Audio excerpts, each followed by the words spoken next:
Xo'p, assalomu alaykum. Hormanglar yana bir bor. Unda hammasi yaxshi bo'lsa, efirni boshlaymiz. Ekranim menimcha ko'rinyapti.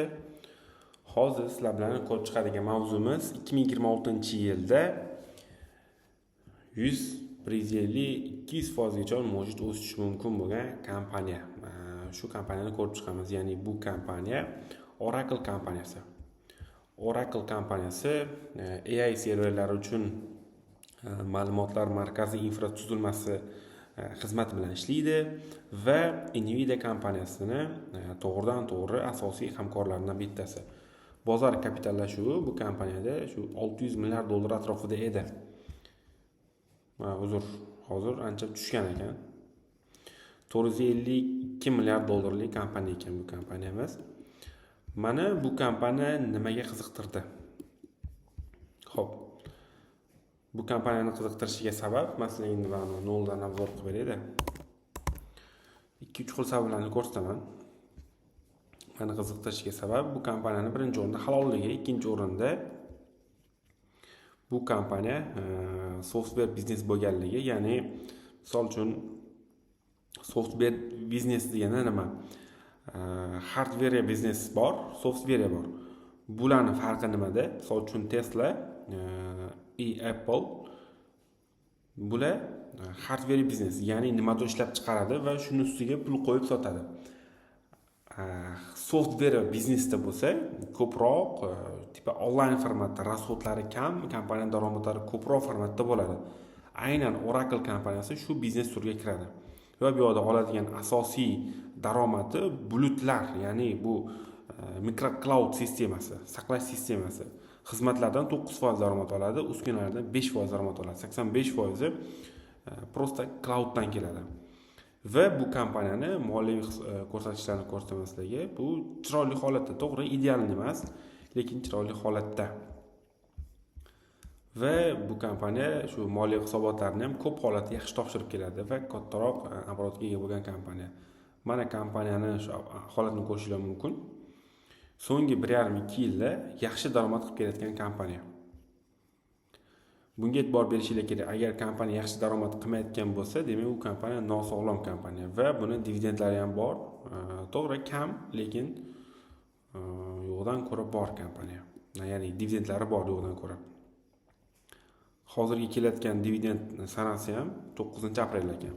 Men nimaga bu kompaniyani 2026-yilda 100% dan oshiq yurishli kerak bo'lgan kompaniya demayapman. Kompaniya texnik tomonlama bu yoqdan trend liniyaga kelgan. Men haftalik tahlil qilyapman. Shunga e'tibor beringlar. Haftalik tahlillar, ya'ni haftalikda qilingan tahlillar o'rtacha 6 oyda ish beradi. Haftalik holatda bu liniyaga kelgan va undan tashqari RSI ko'rsatkichlarini ko'ramiz. Haftalik holatda pivot zonaga kelganman, ya'ni men bu 30 zonaga keldimmi? O'tgan holatda 30 zonaga kelgandan keyin kompaniya общий 185% o'sgan ekan. Bu safar ham pivotga kelgan, mana RSI yaqinlashtirib ko'rsataman, pivotga kelgan va uje reaksiya olishni boshladi, kompaniya yurishni boshladi oxirgi haftada. Xo'p, sal bundoq men buni yaqinlashtiradigan bo'lsak ham uje bizga signal beruvchi shamlar uje ko'ringan. Hammasi yaxshimi? Ko'rinyaptimi? Bitta yozib olinglar, iltimos. Oldingidek men bu yerda gapirib yotib, bu yerda sizlar ko'rmayotgan bo'lmanglar tag'in. Shundoq komment bo'limiga yozib olinglar, iltimos. Ha, yaxshi, rahmat. Xo'p. Davaychi davom etamiz. Va bu yerda signal beruvchi shamlar kelgan bu yerda. Xo'p, ob'yom haftalik ob'yom ko'rishingiz mumkin, 219 million ob'yom. Bu yaxshigina ob'yom hisoblanadi. Va eng qizig'i yashilish ham bizda ko'rindi o'zi. Va men nimaga bu kompaniyani oldin ham bilganman. Men bu yerda 157 dollar hozir narxi turgan bo'lsa, 134 dollargacha ham tushdi kompaniya. Shu vaqtda ham bu shu prognozim bor edi. Prosta men bitta tasdiq kutayotgandim, moliyaviy hisobot topshirishligi. Moliyaviy hisobotda endi yaxshi topshirdi. Va RSI ga tushunadiganlar bo'lsa bu narsani juda yaxshi biladi. RSI ga tushunadiganlar RSI bozor narxi bilan birga bir holatda yuradi. Ya'ni RSI o'sdimi, bozor ham o'sadi. Bu yoqda hozir RSI уже 50 da turibdi. Hozirgi momentda, lekin aksiya narxi o'sib ketmagan. RSI mana bu yoqda pastdan tepaga qarab chiqyapti-da. Aksiya lekin bitta zonada qotib turibdi. Aslida RSI 50 ga chiqishligi uchun mana bu chiqib bo'lishligi kerak edi o'sha $200 atrofiga. Lekin bu aksiya chiqmadi. Bu degani ichki balans yig'yapti degani kompaniya. Ya'ni ichki holatda o'sishligiga tayyorlanyapti texnik tomondan. Endi mayli texnikda hamma kompaniya ham o'saman deb turishligi mumkin, lekin fundamental tomondan-chi? Endi bu kompaniyani faoliyatlarini kuzatib chiqamiz. Bu asosiy Nvidia'ning hamkorlari bo'lganligi sababli Nvidia umuman AI sohasida mana bu urush tugagandan keyin aslında juda katta ko'tarilish bo'ladi. Mana bu yerda AI bubble bo'ladi, mana bu S&P 500 tushadi degan gaplar bor. To'g'ri, tushgan taqdirda ham bu kompaniya yillik investitsiya yaraydigan kompaniya. Momentum holatda ishlab chiqib ketsa bo'ladigan vaziyat o'sha misol hozir ham bor. O'sha o'tib ham ketib bo'ldi bu narsa. Lekin aslida shu o'sish formatiga o'tgan kompaniya va biz 2 soatlik time frame qo'yamiz va hozirgi holatni ko'ramiz. 2 soatlik holatda ham bu kompaniya уже mana bu liniyani yorib bo'ldi. Hozir sal anaqaroq qilib ko'rsaman, zo'roq qilib. Mana bu liniyani yorib bo'ldi уже 2 soatlikda ham. Yorib chiqib bo'ldi bu kompaniya. Yorgandan keyin aslida yurish boshligi kerak. $260-300 atrofigacha. Xo'p, endi bu kompaniya qachon qaysi narxga chiqishligi kerak? Endi Fibonacci tortamiz bu yerdan. Maksimumdan minimumga Fibonacci tortgan taqdirimizda eng kamida bu kompaniya tezlikda qancha daromad berishligi kerak? Shu narsani ko'rsataman sizlarga. 0.5-6-18 zonaga chiqqan taqdirda ham bu kompaniya. Xo'p, hozirgi narxdan hisoblagan bo'lsak, 50% foydamiz turibdi, naqd. Bundan keyin mayli 50% daromad bergandan keyin biz bu kompaniyani sotib turishimiz mumkin. Bittani tushib oladi o'rtacha $192 atrofiga. Undan keyin mana shunaqangi o'sish kutilyapti. Bozor tendensiyasi bilan birgalikda olgan taqdirda ham. Xo'p, endi bu kompaniyani boshqa nastroykalarni ko'ramiz, ya'ni moliyaviy holatlarini. Xo'p. Kompaniyani kutilmasi, ya'ni eng muhim narsalardan bittasi kompaniyani kutilmasi, ya'ni institutionallar tomonidan, katta investorlar tomonidan baholanayotgan anaqasi, narxi. Xo'p, moliyaviy mustahkamlik 10 dan 5.4, ya'ni 5%. Rentabellik 9.2, bu zo'r. Samaradorlik, ya'ni foyda berish samarasi, mana bu oldingi berilgan prognozlarni oqlashlik samarasi 7.5 bo'lgan. O'sish holati 6.4, bu yaxshi. Agar 1.2 bo'lsa, bu yomon bo'ladi. Kutilma 8.8. Baholanish 4. Dividend 5. Iqtisodiy ustunlik 7.6. Bu juda ham zo'r, normal ko'rsatish hisoblanadi. Bu yo'llarni ko'rishimizda shart emas va endi bu yo'ldan biz uchun muhim bo'ladigan joyi dividendlar. Dividendlar mayli, yo'q emas, kam juda ham. Xo'p, endi kutilma bo'limiga o'tamiz. Bu kompaniyani eng asosiy holatda eng minimum o'lim deganda ham chiqish kerak bo'lgan narxi bu $175. Shu narxdan 17% foyda turibdi bu kompaniyada. Endi o'rtacha maqsadli narxi bu kosinus narxi hisoblanadi. 103%. Bu 103% kosinus narx nima degani? Asosiy kompaniyani insiderlar sotib olgan narxi va institutionlarning o'rtacha kutuvlari, tipani qo'pol qilib aytganda garantiyaviy narxi mana shu kosinus narxi bo'ladi, ya'ni o'rtacha narxi $304. Hozir bizda $157 atrofida turibmiz. Bu o'rtacha 12 oylik kutuv hisoblanadi. 12 oy ichida xudo xolasa bu kompaniya $300 atrofiga chiqadi. Ya'ni bu degani 100% daromad berishlik kutilyapti. Unutib olgan taqdiringizda ham. Va maksimum $400 ga chiqish holatligi. Men sizlarga aytdim, o'rtacha 150% gacha dedim-da, 150% gacha chiqadi, lekin 50% ga chiqqandan keyin aytaylik $10,000 ga mana bu joyda oldingiz, 10,000 ga oldingiz, mana bitta sotib olsiz, 15,000 ga sotib olsiz. Yana tushyaptimi? Ikkinchi o'sishligi yana bor, aytaylik. Yana 50% ikkinchi tomonlama o'syaptimi? Bu jarayonda siz 10,000 ga 5,000 topganingiz boshida 10 mingga 5 ming topmaysiz. O'sha ikkinchi marta 50% o'sishligida compound foiz bilan hisoblanganda 7,5 ming dollar daromad ko'rasiz. Ya'ni bu degani o'sha 22,5 ming dollar bo'ldi degani. 2 marta 50% olyapsiz, o'sha 125% olyapsiz.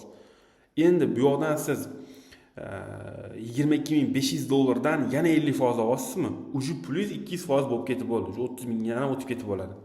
O'sha holatda hisoblaganda. Chunki 20 ming dollar 50% 10 ming dollar bo'ladi. Bu yerda 22 ming dollar. Bu degani 33,5 ming dollar atrofida boradi degani. Bu 230% tashkil qiladi. To'g'ri, idealni bunaqa yurish bo'lmasligi mumkin, lekin yillik 20-30% boshqa bir olinayotgan investdan ko'ra bu anchagina yaxshiroq. Risk qilishga arziydi. Xo'p, davom etamiz. Bu yoqda kimlar bu narxlarni beryapti mana bu yoqda? 148% Jeff Bezos, UBS 73%, Citigroup 129%, TD Coin va bundan ham tashqari mana bu egalik joyiga o'tadigan bo'lsak, 40% insiderlarni egalik ulushligi bor bu kompaniyada. 40% insider ulushlari, 44% institutionallar. Va eng katta bu kompaniyaga eng katta ulush egalik qiladigan kompaniya bu Vanguard Group. Bu juda ham katta institutional fond.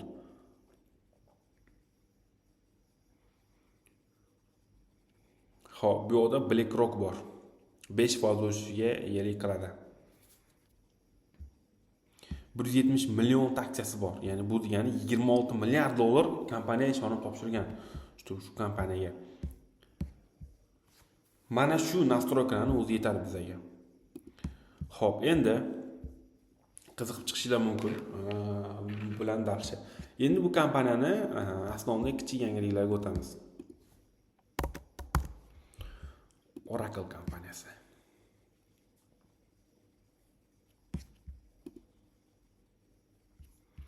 Kompaniyada men endi mana shu o'quvchilarning bordir oranglarda kompaniyada ikkita asosiy fundamental holat bor.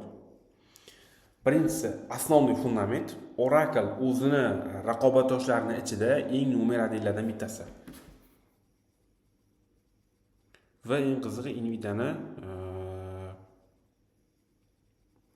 asosiy hamkori. Xo'p, 4 soat oldin Guggenheim Oracle sotib olishni yana bir bor ta'kidladi va $400 maqsadini saqlab qoldi.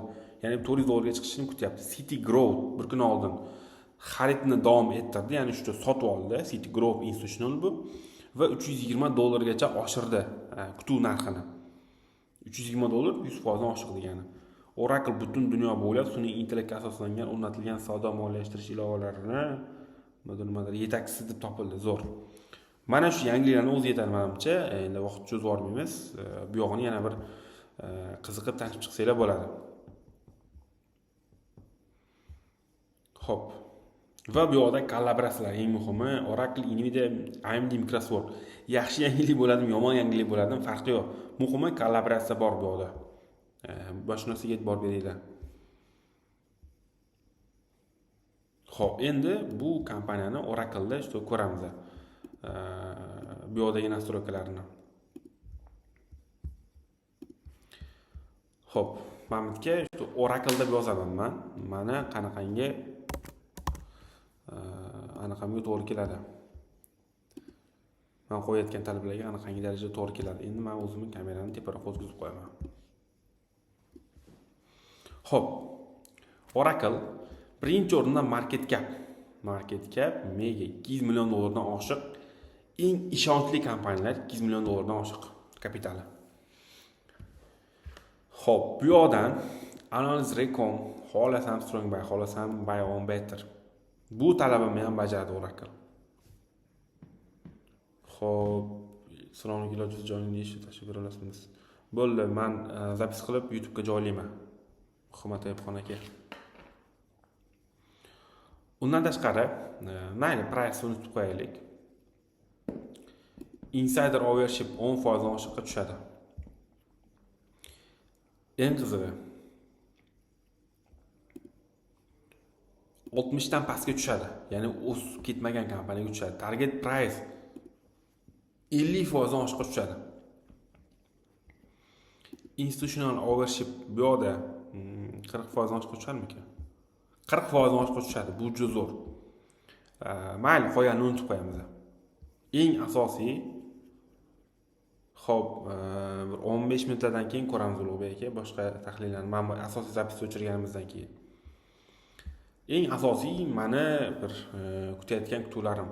Bundan tashqari biza API'slarni, gross marginlarni boshqa hammasini ko'rishimiz mumkin, lekin основной настройкалар shu bizga yetarli. Qolganini biz ruchnoy qilsak ham bo'laveradi.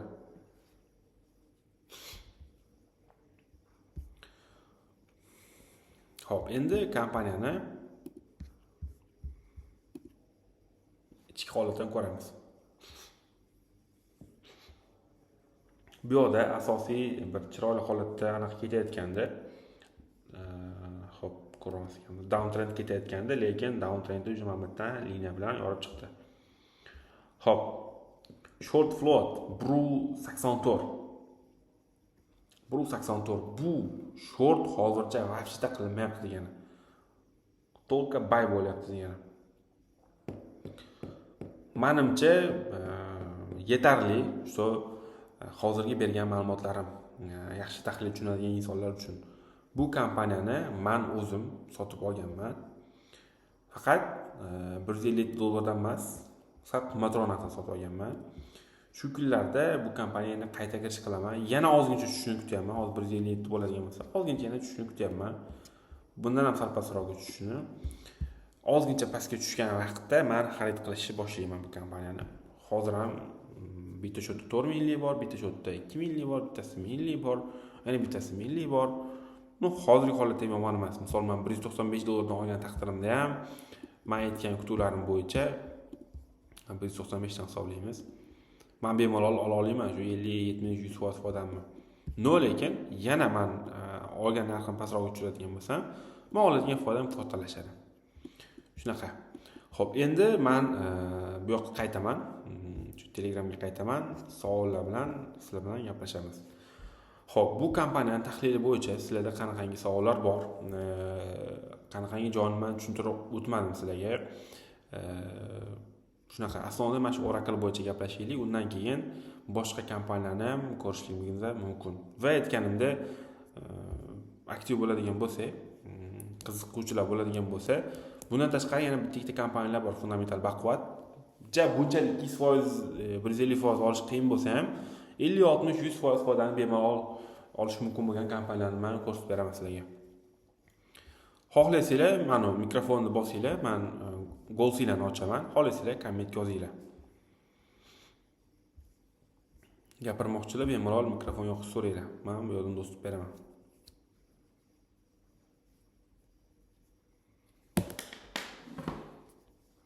O'zim Oracle olib bo'lgan bo'lardim shu vaqtgacha. Qo'shgan bo'lardim. Prosta boshqa aksiyalarda pul muzlaganligi sababli men juda kutib turibman.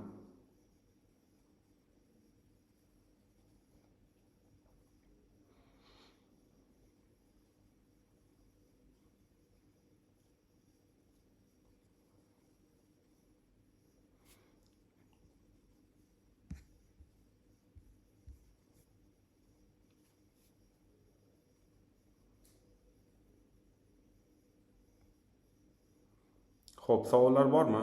Gapirmoqchilar bormi? Ulug'bek aka. Ulug'bek aka, mikrofoningizni ochdim. Assalomu alaykum. Va alaykum assalom. Yaxshimisizlar? Yaxshimisizlar? Rahmat. O'zingiz yaxshimisiz? Bu rahmat sizga shukr. Savdan Oracle'da gapirib o'tdingiz-ku. Bu S&P 500 da bor Oracle. Shu hozir sekin mana bir haftadan beri o'tib boshlagandan beri qulab nima bo'lyapti bu? Oracle'ga ta'sir qilmaydi deysizmi? Ta'sir qiladi, shuning uchun ozgincha qo'shishga shoshmay turibman-da. Shuni aytdingiz, ozgina tushunib kutyapman. Belli tushunadi, shuni so'ramoqchi. Tomoni bor. Lekin, 5-10% gacha qaramaydiganlar bosib yuraverish kerak. Rahmat. Xo'p.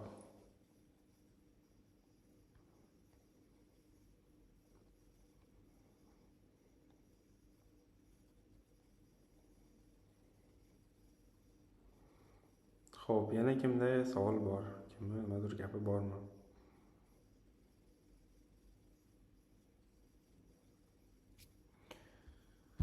Xo'p, Behruz aka. Behruz aka, mikrofoningizni ochdim.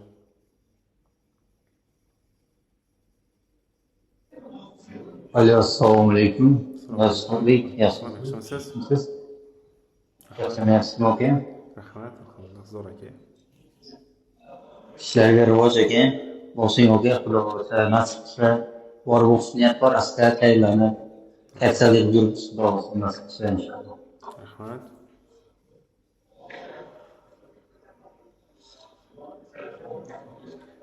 Zaytani ham tahlil qilib bering. Akaning savolingiz Zo'r aka. Savol aka, qancha bilan aka, masalan, depozit boshiga boshlashga yaxshi aka, masalan. 1000, 2000, 10,000. aka qarang, men bu yoqda sizga 50 ming bilan boshlang degan bo'lsam, aytaylik 50 ming sizga bo'ladigan bo'lsa, aytaylik sohaga kirmasligingiz mumkin. Bizning soha investitsiyada qanaqadir talab yo'q. Lekin men sizga bitta narsani aytishligim mumkin. Shunga qarab o'zingiz bir hisob kitobingizni qilib, cho'nchagingizga qarab kirsangiz bo'ladi.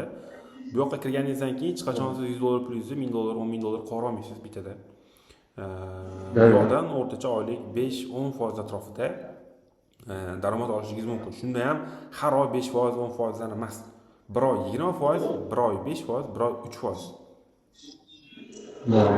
Shunaqa holatda bo'ladi. Ya'ni shu narsaga rozi bo'ladigan bo'lsangiz va bir bu yoqdagi sohani bir ozgincha mehnatlari bor, tahlil jarayonlari, sabr bo'ladi, psixologiya sinaladi, mana shu narsaga rozi bo'ladigan bo'lsangiz, shunda kirsangiz bo'ladi. Xohlasangiz $100 bilan, xohlasangiz $1000 bilan. Xohlasangiz $10,000 bilan. Risk qilishga tayyor bo'lgan summangiz bilan. Ya'ni bu degani plyus yo'qib ketadi, boshqa degani emas, lekin baribir sabr qiladigan vaqtlar bo'ladi. Misol uchun men o'zimda ham hozir 4 ta shot bor, hamma shotimda minus bor. Ya'ni minus bor deganim minusda turgan aksiyalar bor. Misol uchun Oracle minusda turibdi menda. Ximis minusda turibdi. Lekin qolgan aksiyalardan foyda qilyapman. Minus ko'zga ko'rindi, bu yomon ta'sir qilishi mumkin kimlargadir. Kutiladi, plyus minusi bor. Sabr qilsa. No, lekin aka depozitda talab yo'q. $1000 bilan kiring, 10,000 bilan kiring. Boshlaganingiz hisob aka. Penny stoklar bilan, halol penny stok kompaniya aksiyalari bilan yiliga 100,000% ishlasa bo'ladimi? Nima deysiz? Realni agar pro trader bo'lsa, chuqur o'rgansa, aynan pennylar Agar pro trader bo'lsangiz bo'ladi, lekin yangi bo'lsangiz adashma. qilsa bo'ladi. Bir gapingiz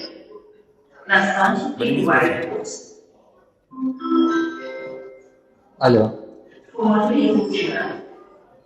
Qilsa bo'ladi, faqat plyus bo'lsa. Iloji bo'lsa, o'sha penny stoklar bo'yicha ko'proq ma'lumot bersangiz zo'r bo'ladi-da. Men boshqa va ko'p odamga hozir yurgizishni sharoitida korrupsiyadan ham foyda qilishga. Shunga boshdan futbolga normal kompaniyalar bo'lsa, senga mushis yaxshi.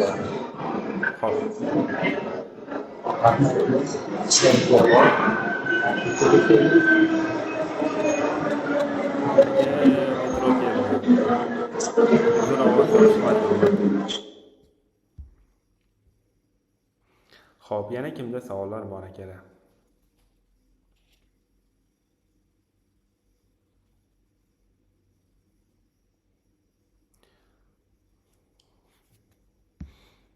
Xo'p, mavzudan tashqari savollar, umumiy savollarni shu orada ozgincha vaqt ajratamiz degandim. Yana bir kishiga shu imkoniyat bor. Mikrofon ochib gapirsanglar bo'ladi.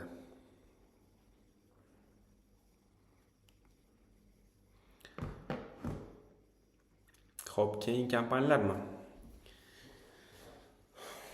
Xo'p, davayt unda keyin kompaniyani ko'ramiz. Men ikkinchi sizlarga ko'rsatmoqchi bo'lgan kompaniya bu hozir bir daqiqa.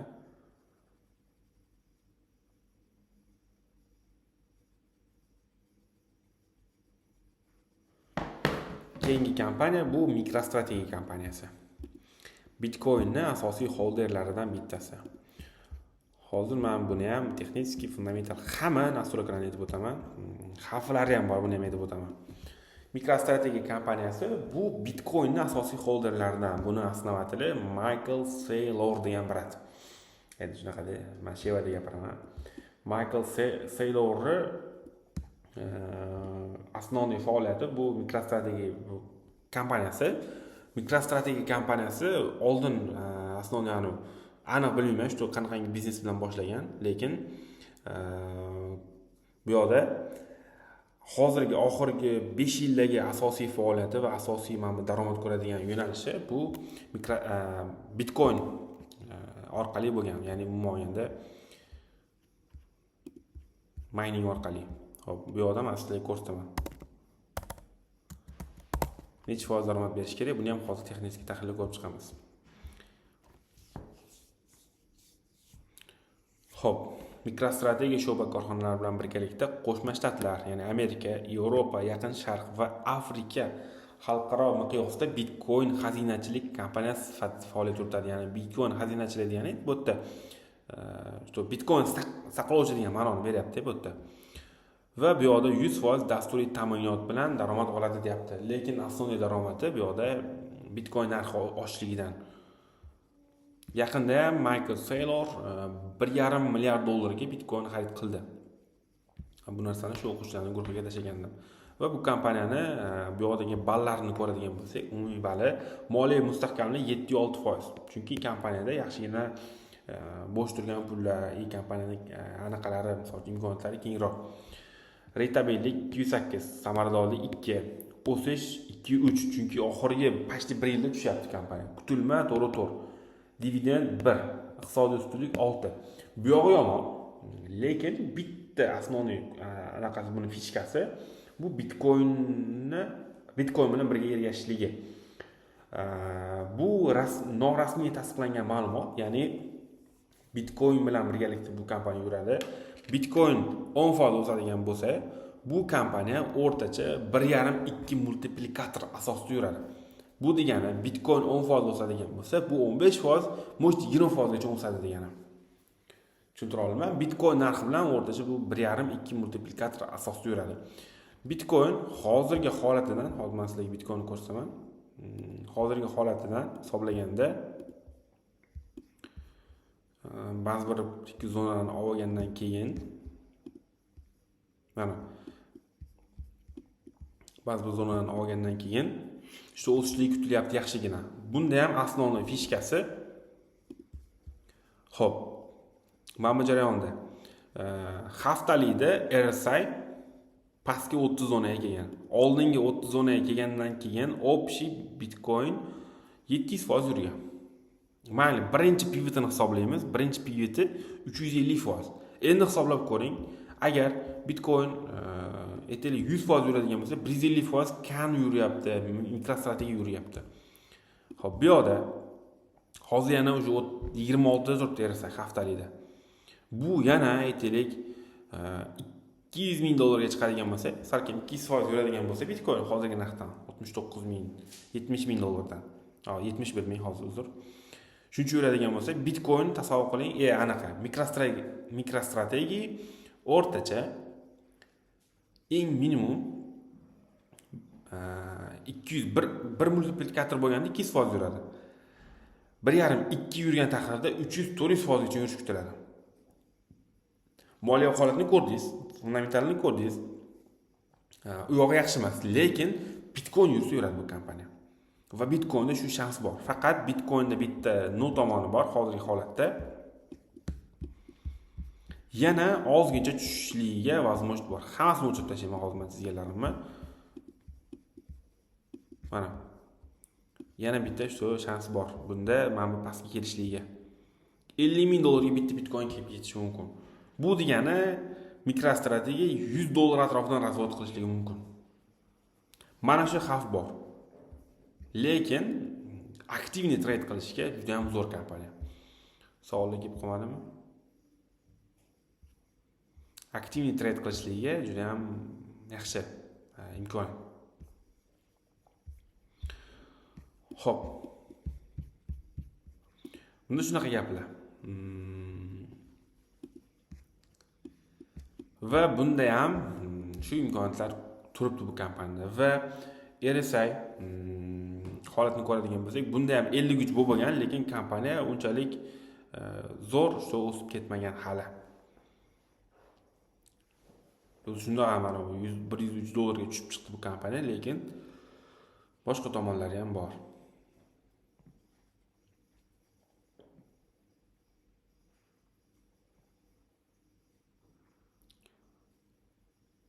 Shunaqa do'stlar. Xo'p, davom etamizmi, nima deysizlar? Mikrostrategiyaning halolligi tomoni. Mikrostrategiya halol. Hozir men sizga ko'rsataman.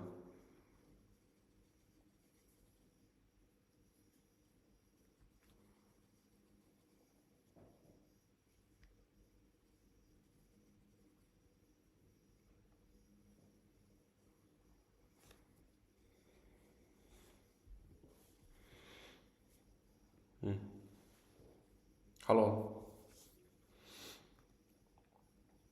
To'g'ri, Bitcoinga hali halol deb fatvo bermagan-ku deyishingiz mumkin. Oz qoldi halol deb fatvo berishligiga. Halol deb fatvo berishligiga yetarli faktlar kerak edi. Men endi musulmonlar idorasi bilan ko'p bir bu masala bo'yicha gaplashganman. Ozgincha bir davro berishligiga faktlar kerakligida, misol uchun O'zbekistonda qonunchiligi Bitcoin umuman olganda kriptovalyuta kiritishligiga, misol miningga ruxsat berdi, uje yana ham rivojlanadi. Uje kerakli faktlar yig'ilyapti. Yana ozgincha bor. Agar bu narsaga bir ozgincha ko'ngilingizda shubha bo'ladigan bo'lsa-da, mikrostrategiya bilan ishlamang. Lekin qolgan tomonlama bemalol, ya'ni men aksiyani o'sishiga tomonlama, boshqa tomonlama ko'ngil xotirjam qilsanglar bo'ladi. Bitcoin bilan savdo qilish ixtilofli masala etilgan, ko'rilgan.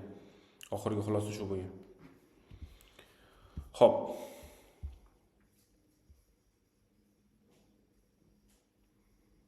Va mikrostrategiyaning asosiy foydasi Bitcoindan emas. Lekin 50% dan ko'pi Bitcoindan. Mikrostrategiyaning asosiy foydasi. Yurishligi Bitcoin, mikrostrategiyaning yurishligi Bitcoinga bog'liq. Chunki eng katta holderlardan bittasi bu. Shunaqa. Xo'p, akalar qaranglar. Savolinglar bo'lsa, boshqa mavzularni yana bitta ko'rib chiqaylik.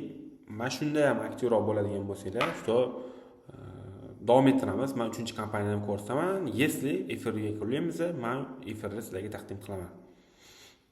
Men sizlarni efirni asosiy shart bilan boshlagandim. Bitta kompaniya ko'rsataman. Aktivligilarga qarab, yana kompaniya qo'shib boraman degandim. Xo'p. Assalomu alaykum ustoz, bir yerga qayta kirish qilsa bo'ladimi? Va alaykum assalom G'olibjon aka. Bizda hali ham shu bay anaqasi turibdi.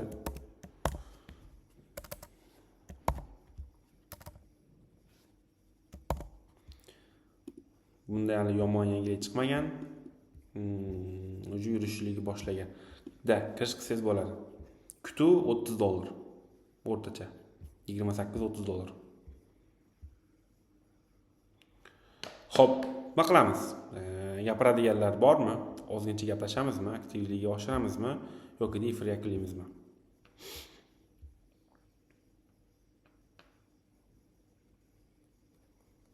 Sog' bo'ling.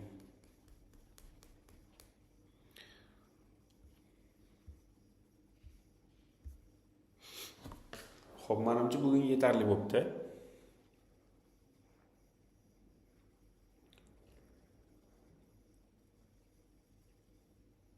Bizning savollarni ko'rib bering. Xo'p, aka, qaysi savollar edi? Men juda ko'rmay qoldim shekilli.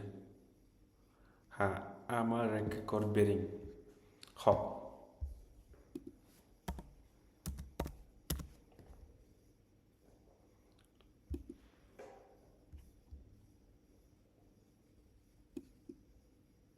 Shu kompaniyani to'sam.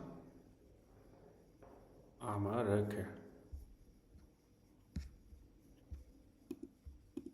Shuni aytyapsizlarmi? Bu nisi nasdaqda emas-ku.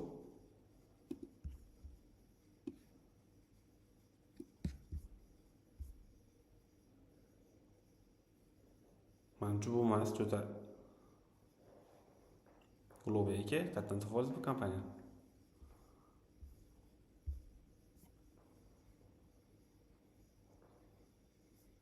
Men to'g'ri yozdim lekin. Amar aka.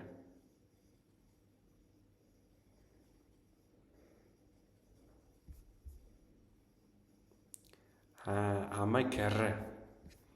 Haram bo'ldim.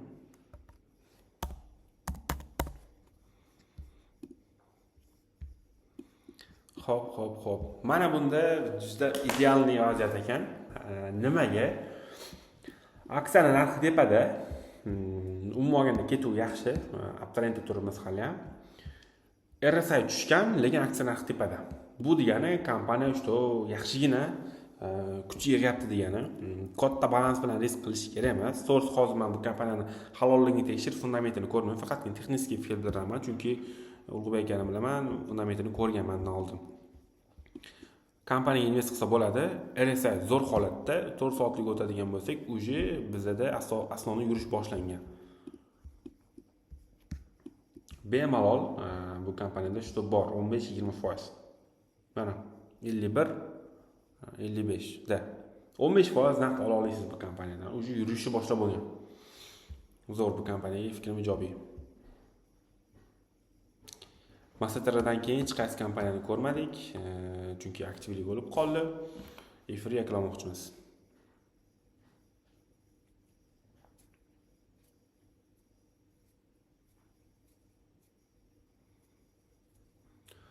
Xo'p, menimcha savollar tugadi. 3-kompaniya nima edi? 3-kompaniyaga variant ko'p aka.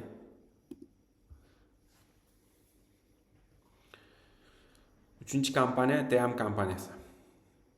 Lekin buni yillik ko'rsatkichi ana unga o'xshab 100-200% emas. Ana 100% dabro bera olmayman bu kompaniyaga. Masatraga ham ishonaman, Oracle'ga ham ishonaman, lekin bunga 100% bittada ishonishligim qiyin. Lekin variant hisobida, diversifikatsiya hisobida zo'r. Ozginchana tagida anaqasi bor ekan. Haftalikda bu ham 50 turibdi. Hozirgi ko'rgan talablarimizga tushadi. TM kompaniyasi. Mana 3 kompaniya bo'ldi sizlarga. CRM STKda ular ham tushadi. STK tushadi ko'proq CRMdan ham ko'ra. CRM shu 50% atrofida 20-30 olib chiqib ketasiz shunaqa.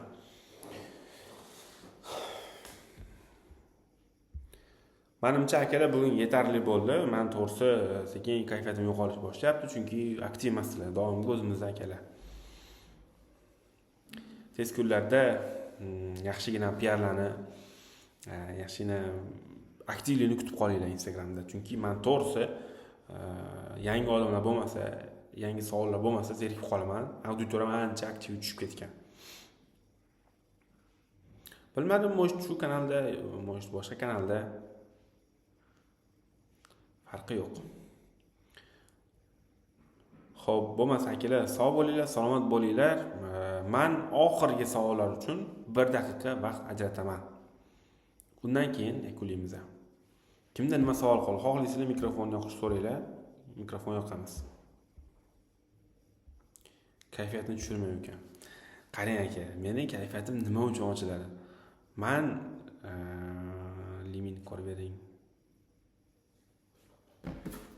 Shaxsiy tekshiring kelgan. Meni kayfiyatim men qanaqadir sizlardan hech narsa pul talab qilmasdan, boshqa talab qilmasdan просто так для интерес efir beryapman и qo'limdan kelgancha tushuntiryapman, sizlarga shu o'rgatyapman. Endi bunga yarasha qo'llab-quvvatlov bo'lsa, qiziqishlar bo'lsa, meni kayfiyatim kechaveradi. Vaqtim VIP, saharlikgacha vaqtim bor meni. Lekin shunga yarasha podдержка bo'lsin, biz muammosiz. Dunyodagi eng bekorchi odam kim desa, meni aytsanglar bo'ladi. Iskandar aka mikrofon so'radilar. Iskandar aka, mikrofoningizni yoqdim. Assalomu alaykum. Alaykum assalom, yaxshimisiz? Assalomu alaykum. Alaykum assalom. Yaxshi, xudoga tuzimsizlar. Rahmat, zo'r aka. Charchamasizlarmi? Qabullar bilan. Charchasak ham ishlab turibmiz aka. Shu Energy kompaniyasi laboratoriyani bir tahlil qilib bersangiz.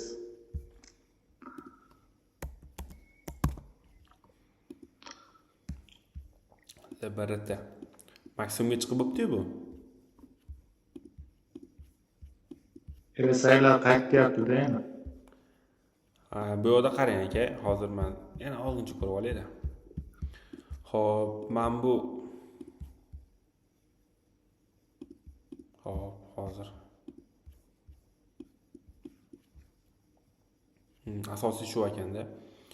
Bu maksimumga bir tomondan borib bo'lgan aka, bu kompaniya endi RSI bo'yicha, anaqa bo'yicha, Fibonacci bo'yicha 0.5-6.18 ni kutib turib, keyin invest qilgan yaxshi bu kompaniyaga. 20 ni kutaverasiz. Da o'sishligi mumkin, qanaqadir xabarlar chiqib, lekin dalshi ketishligi uchun tarixiga ham qarang, doim kompaniya tushib keyin yurgan. Dalshi o'sib, dalshi tushib ketmagan. Mashlardan razovat olishni kutsa bo'ladi. Fikrim shunaqa. Aslida men bunaqangi maksimumdagi kompaniyani savdo qilmayman. Buni bilasiz.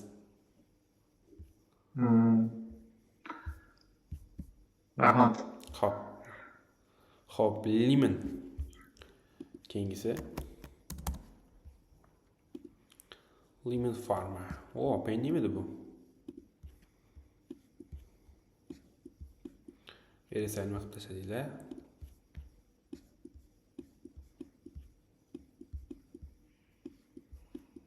Xo'p, Limon. Hozir men sizga aytaman-da.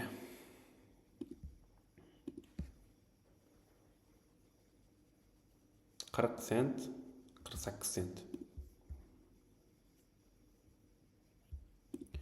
Mana shu zonalarni kutaverasiz. 47 sent atrofida.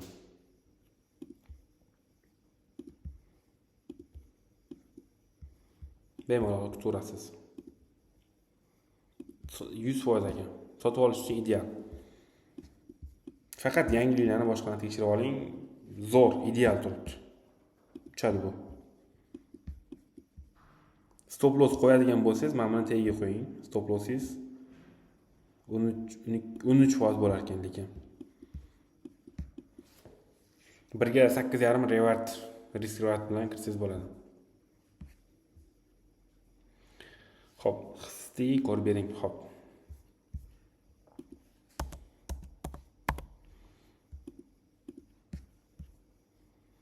Hissni olgancha yurgan ekan-a?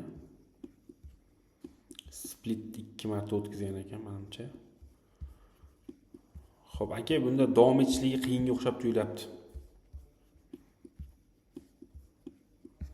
Hozir yana bitta fichkasi bor buni. Yo'q, yurar ekan. Yuradi. Xo'p, profit qayerdan kutasiz? Maksimumdan minimumga va 0.5.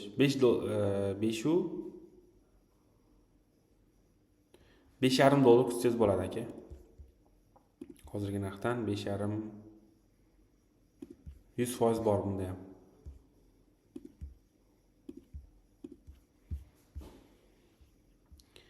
Azizbek aka, 5.5% man 5.5 dollar kutum.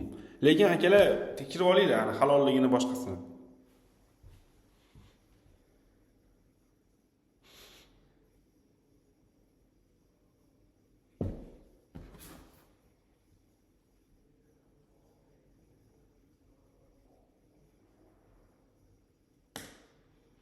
Bu ko'rayotganlarimiz menimcha yo'q, bilmadim.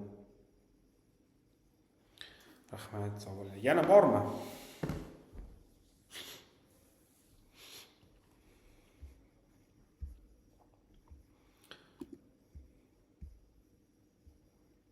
Bugun o'sha sekin mahliroq saharlik qilib uxlavoradiganmi deyman-da. Bozor yaxshi ochiluvdi.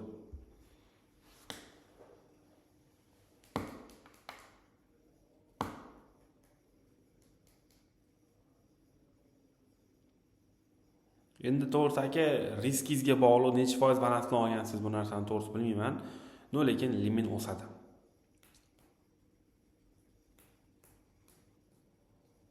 Endi может 50% balansga olgandirsiz, unisini bilmadim, yana oling deyolmayman. Riskingizga qarang. Lekin o'sadi.